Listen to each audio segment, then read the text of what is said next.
வணக்கம். நான் திருச்சி மாவட்டம் துறையூர் வட்டம் எரகுடி கிராமத்தில் என் பேர் சங்கர். எரகுடி கிராமத்தை சேர்ந்தவர். விவசாயினா நான் துபாயில் வெளிநாட்டில் இருந்துட்டு சின்ன பிள்ளையில வெளிநாட்டுக்கு போயிட்டேன். ரொம்ப நாளைக்கு முன்னாடி வெளிநாட்டில் இருந்துட்டு வந்தேன்.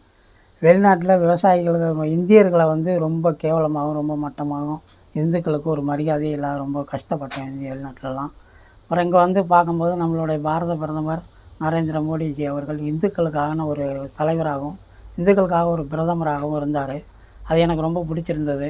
அது இல்லாமல் அவருடைய திட்டங்களும் நல்ல மக்களுக்கு விவசாயிகளுக்கு எனக்கு ஒரு வருஷத்துக்கு 6000 ரூபாய் என்னுடைய அக்கௌண்ட்டில் போட்டு விட்றாரு. நேரடியாக யாருடைய தரவும் இல்லாமல்.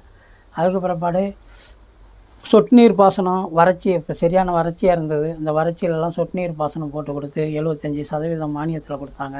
நல்ல விவசாயம் செஞ்சேன், நல்லா விளைஞ்சது. பாத்ரூம் கட்டி கொடுத்தாங்க அவருடைய செலவுலையே.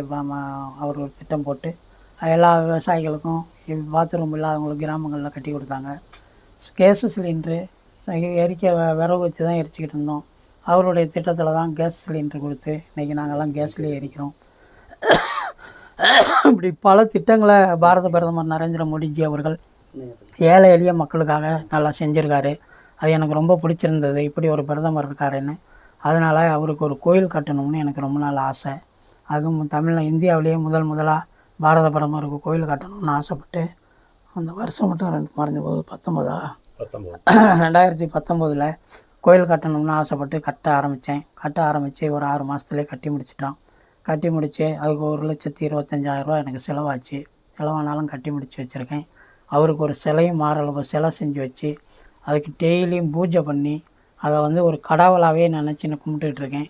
அதனால் எனக்கு நல்ல வயலில் விவசாயம் சூப்பராக இருக்குது. நல்லா விளையுது, எந்த குறையும் இல்லை. நல்ல ராசி வருது, நல்ல மாதிரியாக விளையுது. எல்லாம் தேங்காய் மாங்காய் வயலில் நெல் கடலை வெங்காயம் மரவள்ளி எல்லாமே நல்லா விளையுது. நல்ல லாபமும் கிடைக்கிது. அதனால் ஒவ்வொரு வெள்ளாமை போட்டனாலும் அவர் கோயிலில் கொண்டு வச்சு படைச்சிட்டு தான் அதுக்கு பிற்பாடு கொண்டு போய் நான் வியாபாரத்துக்கு போடுவேன். அப்படி செய்யும்போது ஒவ்வொரு தரையும் ஒரு 10,000 ரூபா ஒவ்வொரு வெள்ளாமையிலும் எடுத்து வச்சு ஒரு அமௌண்ட்டு சேர்த்து வச்சுருக்கேன் அவருக்கு பிரதமருக்காகவே கோயிலுக்காக. அந்த கோயில் காசில் இப்போ தை மாதம் முடிஞ்சோன்னா இந்த வருஷம் அறுவடையை முடிச்சுட்டு இப்போ 5 வருஷமாக சேர்த்து வச்சுருக்கேன். அதில் ஒரு பெரிய அளவில் அவர் 3வது தர பிரதமர் ஆகணும்னு வேண்டிக்கிட்டேன். பழனிமலை முருகனுக்கு வேண்டிக்கிட்டேன். அவருக்கு தங்கத்தேர் ஓட்டிடுறேன் இந்த தர ஜெயிச்சிட்டாருன்னா அப்படின்னு. ஜெயிச்சிட்டாரு. அதனால் பழனிமலை முருகனுக்கு தை மாதத்துக்கு மேலே போய் தங்கத்தேர் ஓட்ட போகிறேன். ஓட்டுறதுலாக ஒரு 1000 பேர்த்துக்கு அன்னதானம் போடுறதுக்காக என் வயலில் விளைஞ்ச நெல்லை பூரா அரைச்சி ஒரு பக்கம் அடுக்கி வச்சுருக்கேன். 10 மூட்டை அரிசி வச்சுருக்கேன். அந்த அரிசியை பூரா ஆக்கி வர எவ்வளோ மக்கள் வந்தாலும் சரி கெடா வெட்டி எல்லாத்துக்கும் சாப்பாடு போடலான்னு நினச்சிக்கிட்டு இருக்கேன். அந்த சேர்த்து வச்சுருக்க காசுலேருந்து. இது பிரதமர் அவர்களுக்கு நான் செய்ய வேண்டிய நன்றியாக நினச்சி செய்யணுன்னு ஆசைப்பட்றேன். இதை செய்கிறதுக்காகவும் இந்த வருஷம் இந்த கோயிலுக்கு தண்ணி ஊற்றி கும்பாபிஷேகமும் பண்ணிடணுன்னு ஒரு ஆசை இருக்குது. எனக்கு பிறப்பாடு இந்த கோயில் அழிஞ்சு விடக்கூடாதுன்னு இந்த கோயிலை ஒரு குறிப்பிட்ட நிலத்தையும் அதுக்குள்ளே தென்னை மரம் மாமரம் எல்லாம் சேர்த்து இந்த கோயிலுக்காக எழுதி ஒரு பத்திரம் போட்டு வச்சுருக்கேன். என் மகனுங்களை விற்கவோ வாங்கவோ ரைட்டு இல்லை. எனக்கு பிறப்பாடு இந்த கோயிலை நீங்கள் பராமரிச்சுக்கலாம், இல்லை விளையிற வெள்ளாமை தான் எடுத்துக்கலான்னு ஒரு நிலத்தை எழுதி வச்சுருக்கேன் இந்த கோயிலுக்காக. இந்த கோயிலை அழியக்கூடாது.